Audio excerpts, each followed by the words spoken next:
श्रद्धेय सरदानंद महाराज जी और मेरे सभी छोटे बड़े किसान साथियों, एक छोटा सा सुझाव तो मेरी समझ में आया है कि जब मैं अलवर ड्यूटी कर रहा था तो एक एसपी साहब के यहाँ गया था। तो ये हमारा गौशाला का गऊओं का पालन है, उनका था बकरी का पालन। जब मैंने वहाँ व्यवस्था देखी तो 2 क्लर्क लगे थे कंप्यूटर पे भी, जो कि वो ये सब चीज़ मेंटेन करते थे कि छोटे बच्चे इस साइड में रहेंगे, बकरे इस साइड में रहेंगे, दूध वाली बकरियां इस साइड में रहेंगी। तो क्या होता था वो एक दूसरे की आंखें बहुत जल्दी फूट जाती थी उनके सींगों से। तो उन्होंने उस प्रकार की व्यवस्था वहाँ पे बनाई थी कि सब की साइड अलग अलग और सब चीज़ उनका खाना पीना बेचना कितना आया गया सबका एक हिसाब रहता था। तो वो तो क्या है अपना पर्सनल चला रहे थे, वो तो एक बिजनेस थी। लेकिन ये समस्या हम सब ने ही बनाई है और ये समस्या को हम सब ही सुलझा सकते हैं।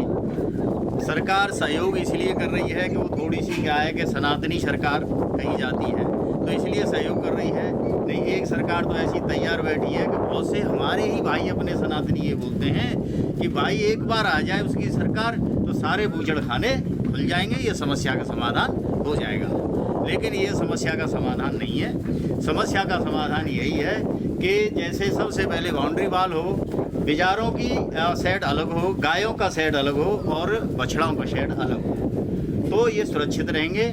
और नहीं तो ये बछड़ाओं को जो ऐसे क्या है कि मेरे घर के ही सामने एक घर है फौजी का ही, यशपाल फौजी का। अब उसके बछड़े को जो है ये सियार ही ले गए, क्या बोलते हैं गोदुआ हमारी जो भाषा में कहते हैं। अब उसको ले गए और कितना अच्छा सुंदर सा, आप तो जानते हैं चाहे वो बकरे का बच्चा हो चाहे वो गधे का बच्चा हो, किसी का कितना छोटा बच्चा लगता ही अच्छा है। जब उसको फाड़ चीड़ करके वहाँ सड़क पर डाल दिया उन्होंने तो बहुत बुरा लगा। ये तो घर की बात रही।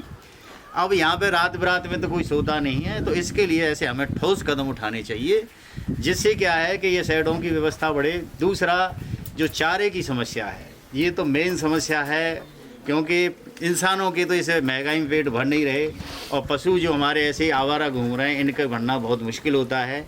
तो इस पे जो है कोई सरकार की समाज की ऐसी रणनीति होनी चाहिए जिससे कि इसका ठोस उपाय निकल सके और गौ धन हमारा बच सके और ये हमारी पूरी जो कैटल्स है ये बच सके हमारी। मैं इन्हीं शब्दों के साथ अपनी वाणी को काम देता हूँ।